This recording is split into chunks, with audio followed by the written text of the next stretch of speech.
Salut à tous, je suis ravi de retrouver sur canalturf.com exercice de vitesse pour le quintet de ce jeudi 15 décembre. Il se déroule sur l'hippodrome de Paris-Vincennes, le prix de Villers-Cotterêts, 2100 mètres, départ auto-start avec 18 compétiteurs de 6 ans au départ. Mon préféré sera le numéro 4, Rich de Vandel.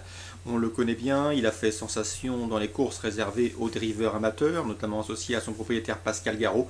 C'est un cheval qui reste donc sur une série de plaisants succès, tous acquis avec une certaine désinvolture. Le cheval est en pleine forme, il peut courir de manière un peu rapprochée, diront ses détracteurs, mais il n'a pas pris dur lors de son dernier succès.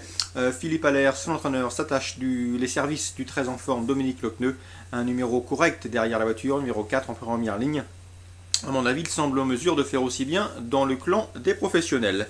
Je lui poserai le numéro 15, Reynardo Bello, pour sa première sortie déférée des 4 pieds. Ce pensionnaire de Christian Bijon s'est imposé avec de la marge dans un quintet disputé le 3 décembre sur plus long.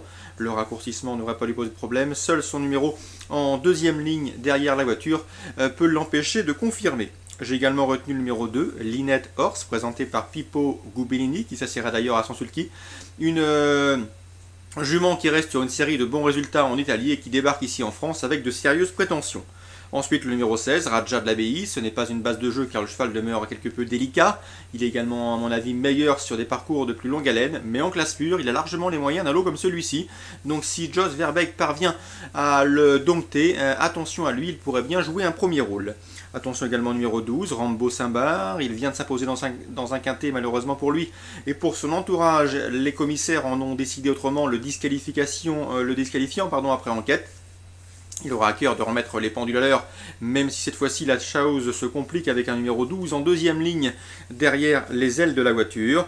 J'ai également retenu en bon rang le numéro 11, Rui Giel, qui reste sur une plaisante victoire. Même topo que pour le précédent cité, il faudra composer avec un numéro en seconde ligne et donc bénéficier d'un bon parcours, mais le cheval a lui aussi les moyens de jouer un premier rôle, il l'a prouvé dernièrement.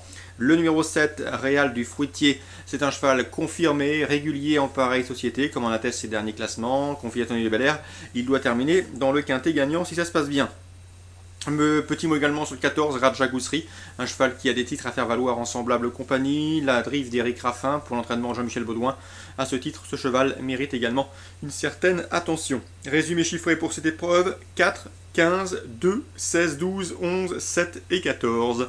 Concernant les infos recueillies auprès des différents professionnels, on va se diriger à Pau en réunion 2 avec Fabien Lagarde dans la deuxième. Il présente le 207, Éole de la Bruni, et le 208, Fastino. Fastino est meilleur qu'Éole de la Bruni, mais Éole de la Bruni est plus prête que Fastino. Donc ces deux chevaux sont difficilement dissociables. Quoi qu'il en soit, ce ne sont pas des premières chances. D'après lui, ils font tous deux une rentrée et seront mieux dans 15 jours sur 4600 mètres sur une épreuve réservé aux anglo-arabes.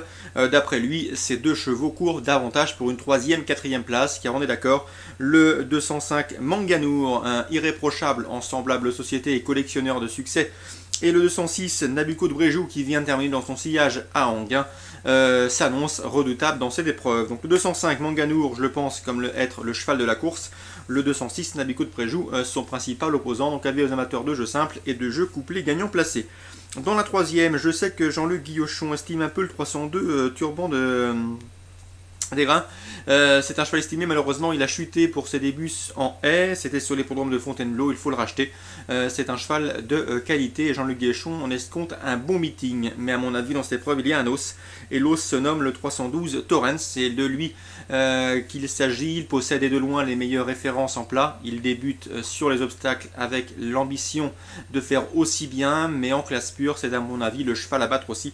L'élève d'Éric Leray, d'après les bruits qui circulent, s'y prend très bien dans son nouveau métier de cheval d'obstacle. Donc attention au 312 Torrens. Le 302, l'élève de Jean-Luc Guillochon, c'est davantage pour venir pimenter les rapports. Je termine avec la 7e, avec Bruno de Monzet confiant avec le 701 Rombaldi. Le cheval est au mieux, il vient d'ailleurs de s'imposer en plat. Il revient sur les obstacles avec une belle chance. Sachez que dans cette épreuve, il devra toutefois rendre du poids, donc c'est loin d'être un coup sûr gagnant, mais un cheval à mettre dans vos jumelés. Dans cette épreuve, j'aime bien moi, le 709 au Délio du Matin.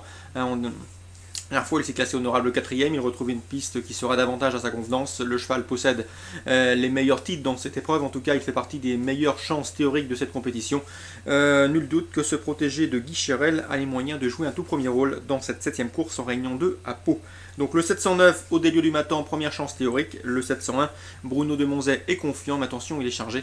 Et l'opposition à fière allure. Donc course ciblée à Pau, deuxième, 205, 206, troisième et septième. Bon jeu à tous pour ce jeudi 15 décembre. Bonne journée et rendez-vous demain.